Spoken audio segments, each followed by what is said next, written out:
Hi friends, welcome back to my channel Manga Venkat vlogs అండి.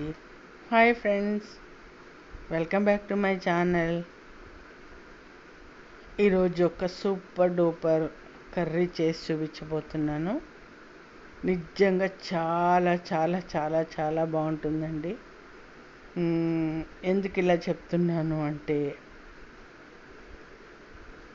చాలా అసలు ఫింగర్ లికింగ్ అనమాట. వేళ్ళు నాకేస్తారు, అంత బాగుంటుంది. ఇందులో వేసేవి మాత్రం చాలా తక్కువ ఇంగ్రీడియంట్స్, చాలా తక్కువ సరుకులతోటి చాలా సింపుల్గా ఈజీగా చేసుకునే కూర. బాగా దగ్గర పడేదాకా ఉంచితేనేమో అన్నంలోకి సూపర్ డూపర్గా ఉంటుంది. అదే కొంచెం పల్చగా గ్రేవీ లాగా ఉంచారనుకోండి, చపాతీ, పుల్కా, పూరి ఇందులోకి బాగుంటుంది. చాలా చాలా ఇలా చెప్తున్నానని కాదు, అసలు నేను పొద్దున్న వండాను. అసలు తిన్నాక మళ్ళీ రెండోసారి వేసుకొని తినేంత రుచిగా ఉంటుంది. కొంచెం కొద్దిగా ఉప్పు కారాలు కొంచెం తగిలించుకోవాలి, అదన్నమాట. అప్పుడు అద్భుతంగా ఉంటుంది. అయితే ఈ కూరకి కొంచెం కారం చుర్రుమనేలా ఉంటేనే బాగుంటుంది. మిరపకాయలే వేసుకుంటాము, అంటే ఎండు కారం వేసుకునే వాళ్ళు వేసుకోండి, పచ్చిమిర్చి వేసుకుంటే వేసుకోండి. నేను జస్ట్ ఎండుమిర్చి మాత్రమే వేశాను. నేను ఒక అరకిలో బీరకాయలు తీసుకున్నానండి. అరకిలో బీరకాయలకి 2 ఉల్లిపాయలు తీసుకున్నాను. కొంచెం ఎక్కువ వేసుకోవాలనుకుంటే ఎక్కువ వేసుకోండి, ఎందుకంటే బీరకాయ ఆల్రెడీ తియ్యగా ఉంటుంది.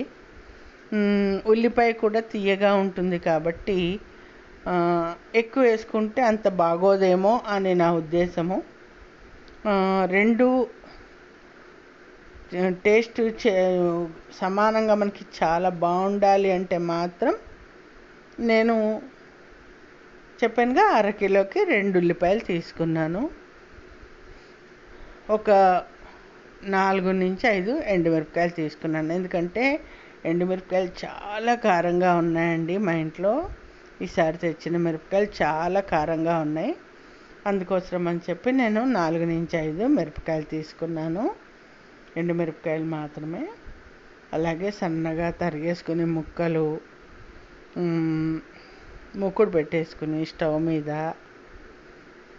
ముందుగా కాస్త నూనె వేసుకుని మినపప్పు, జీలకర్ర వేసుకోవాలి. అది వేగిన తర్వాత ఎండుమిర్చి కూడా వేసేసుకుని దాంట్లో అది వేగిన తర్వాత ఉల్లిపాయ ముక్కలు, కరివేపాకు వేసేసుకోవాలి. చూసారు కదా, నేను మూకుడు పెట్టేసుకుని నూనె వేసుకున్నాను. మూకుడు లావుగా ఉంటుంది కదండి, వేడెక్కడానికి టైం పడుతుంది కొంచెం, అందుకని మంట పెద్దగా పెట్టాను. సరే, మూకుడు వేడెక్కింది. ఒక చెంచాడు మినపప్పు వేసుకుని, అలాగే ఒక చెంచాడు జీలకర్ర కూడా వేసేసాను. వేసేసి వేగిన తర్వాత ఎండుమిరపకాయలు కూడా వేసేసుకుని, ఉల్లిపాయ ముక్కలు కూడా వేసేసుకుని, రుచికి సరిపడా ఉప్పు, కారం, ఉప్పును పసుపు వేసేసుకోవాలండి. ఉల్లిపాయలు తొందరగా వేగుతాయి ఉప్పు వేయడం మూలంగా, మీకు అందరికీ తెలుసు. నేను అదే పని చేశాను. పోపు వేగిన తర్వాత ఉల్లిపాయ ముక్కలు వేసేసుకుని, కరివేపాకు, ఉల్లిపాయలు కూడా వేసేసుకుని, చాలా తొందరగా అయిపోతుందండి కూర కూడా. చూసారు కదా, ఒక పక్క కుక్కర్ మీకు కనపడుతుందో, అన్నం అయిపోయింది, అటుపక్క చారు అయిపోయింది. జస్ట్ లాస్ట్లో ఇంకా వేడిగా ఉంటుంది, అన్నంలో వేడివేడిగా తినచ్చని లాస్ట్లో చేస్తున్నాను కూర. చాలా తొందరగా అయిపోతుంది, 10 నిమిషాలు కూడా పట్టదు. మనం అన్నీ తరుక్కోవడమే ఆలస్యం, అంతే. చూసారు కదా, ఇంట్లో ఇంకా వేరే ఏం అక్కర్లేదు, పచ్చిమిర్చి అక్కర్లేదు, ఓన్లీ ఎండుమిర్చి మాత్రమే. ఒకవేళ మీరు వేసుకోవాలి అనుకుంటే పచ్చిమిర్చి వేసుకోండి, లేదా కారం వేసుకుంటా అంటే ఎండు కారం వేసుకోండి. ఎండు కారం వేసుకునే వాళ్ళైతే కనుక చివర్లో వేసుకోండి, ముందు వేసుకోవద్దు, మాడిపోతుంది. చివర్లో వేసుకుంటే బాగుంటుంది. సో చక్కగా వేసేసుకుని మూత పెట్టేసేయండి. మూత పెట్టేసి ఉల్లిపాయలు ఎక్కువసేపు అక్కర్లేదండి, ఒక్క 2 నిమిషాలు మగ్గనిస్తే చాలు. ఆ తర్వాత బీరకాయ ముక్కలు వేసేసుకుని చక్కగా బాగా మొత్తం ఆల్మోస్ట్ ఉడికిపోయి, మొత్తం ఆల్మోస్ట్ కాదండి, మొత్తం ఉడికిపోయేదాకా మూత పెట్టేసి మగ్గించేసుకోండి. చూసారు కదా, నేను బీరకాయ ముక్కలు కూడా వేసేసుకున్నాను. చక్కగా మొత్తం ఉడికిపోవాలన్నమాట. బీరకాయ అయితే శాంతం ఉడికిపోయిన తర్వాత మిగిలిన ప్రాసెస్ చూద్దాము. మధ్యలో మాడిపోకుండా కలుపుకుంటూ ఉండాలి. బీరకాయలో నీరు ఉంటుంది కాబట్టి మీకు మాడదనుకోండి. ఒకవేళ మాడుతుంది అనిపిస్తే మూతలో కొంచెం నీళ్ళు పోసి పెట్టుకోండి. చూసారు కదా, చక్కగా ఉప్పు పసుపు వేయడం మూలంగా బీరకాయలో ఉండే నీరు కూడా బయటకు వచ్చి, ఉల్లిపాయలో నీరు బీరకాయలో ఉండే నీరు కూడా బయటకు వచ్చి చక్కగా మగ్గిపోతుంది అన్నమాట. ఆ తర్వాత ఇందులో సీక్రెట్ ఇంగ్రీడియంట్ చూసారా, పాలు.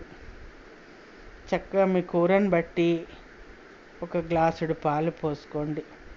చెప్పానుగా, నేనైతే అరకిలో బీరకాయలు తీసుకున్నానని చెప్పాను కదా, నేను ఒక చిన్న గ్లాసుడు పాలు పోసానండి.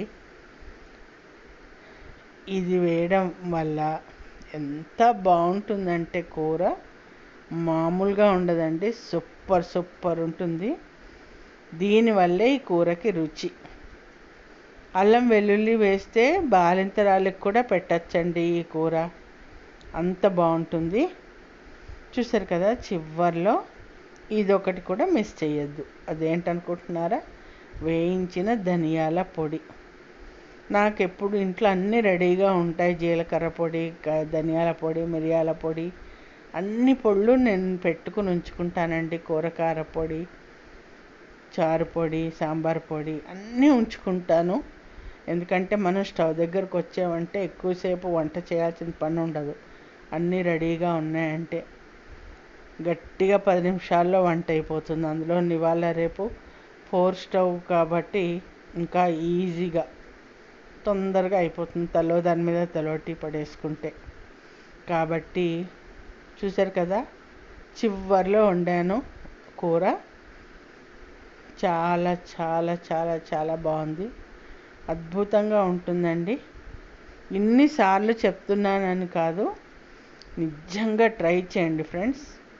అద్భుతం అంటే అద్భుతంగా ఉంటుంది. తప్పకుండా ట్రై చేసి కామెంట్ పెట్టండి నాకు. మీరే అంటారు నిజంగా చాలా బాగుంది మంగగారు అని. సో నచ్చిందా? నచ్చితే ఈ కంటెంట్ తప్పకుండా లైక్ చేయండి, షేర్ చేయండి, సబ్స్క్రైబ్ చేయండి. అలాగే కొత్త వాళ్ళు బెల్ ఐకాన్ ప్రెస్ చేసి ఆల్ అనే ఆప్షన్ నొక్కండి. ఓకేనా? Thank you.